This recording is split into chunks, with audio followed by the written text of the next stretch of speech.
আপনি কি dairy farming করতে চান? তাহলে এই ভিডিওটা আপনার জন্য। ডেয়ারি ফার্মিং কিভাবে করতে হবে তা নিয়ে আজকে আলোচনা করব না। কিন্তু ডেয়ারি ফার্মিং করে কিভাবে এস্টাবলিশড হওয়া যায়,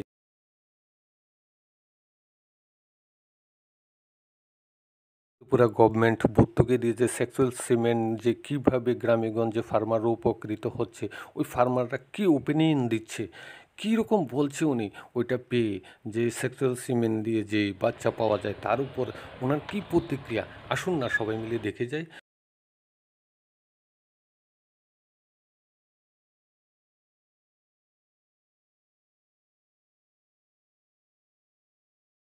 আপনার নাম? আমার নাম কার্তিক দেবনাথ। কোন কোন ব্লকে? এটা আমরা নলছর ব্লক। আচ্ছা, এই যে ত্রিপুরা সরকারের মুখ্যমন্ত্রী উন্নত বোধন প্রকল্পের যে বাস্তবায়নের রূপ, এগুলি যে সেক্সুয়াল সিমেন্ট মানে বিশেষ করে দামড়ি বাচ্চা দেয়, তো এই আপনি যে দামড়ি বাচ্চাটা পাইছেন এই ব্যাপারে আপনার কি মতামত? আমরা তো খুব খুশি। আগে যদি এই প্রকল্পটা থাকতো তাহলে আমার আরও ধরেন 3টা বাচ্চা দিছিল। 3টা বাচ্চাই মানে 42 বছর পাইছি। তাই এবার তো দেখ 2টা বাচ্চা দিছে, দুটোই দামড়ি পাইলাম। তাই আমরা খুব খুশি এতে। ত্রিপুরা সরকারের এই উদ্যোগটা খুব ভালো হয়েছে। মানে এখন যারা কৃষক আছে প্রকল্পে যারা ইনভেস্ট করে তারা খুব লাভবান হইব। আর কি কমু, আমরা খুব খুশি এতে। সরকারে কিন্তু এখানে অনেক ভর্তুকি দিয়া কিন্তু আপনাদের কাছে পৌঁছাইতেছে জনগণের কাছে, যাতে ফার্মাররা খুব উপকারে আসে। তো এই বাছুর ভবিষ্যতে আপনি এটাকে কিভাবে দেখতে আছেন?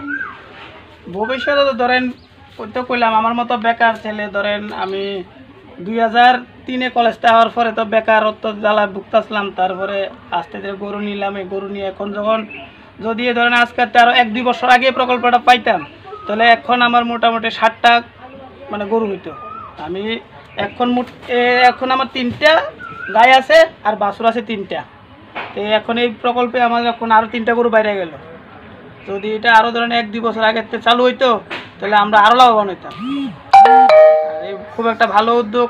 আমি ত্রিপুরা সরকারকে ধন্যবাদ জানাই যে এই প্রকল্পটা চালু করছে। সবাই লাভবান হইব। আর যারা বেকারত্ব জ্বালা ভুগে অন্তত তাদের একটা কর্মসংস্থানের ব্যবস্থা হইব।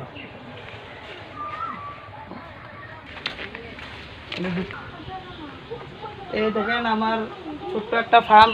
তো যে প্রকল্পটা বিপ্লব দেব সরকার চালু করছিল এটা খুব লাভবান। এখন আমার এখানে দেখেন 3টা, ওইদিকে আছে একটা, এখন 6টা গরু হয়েছে।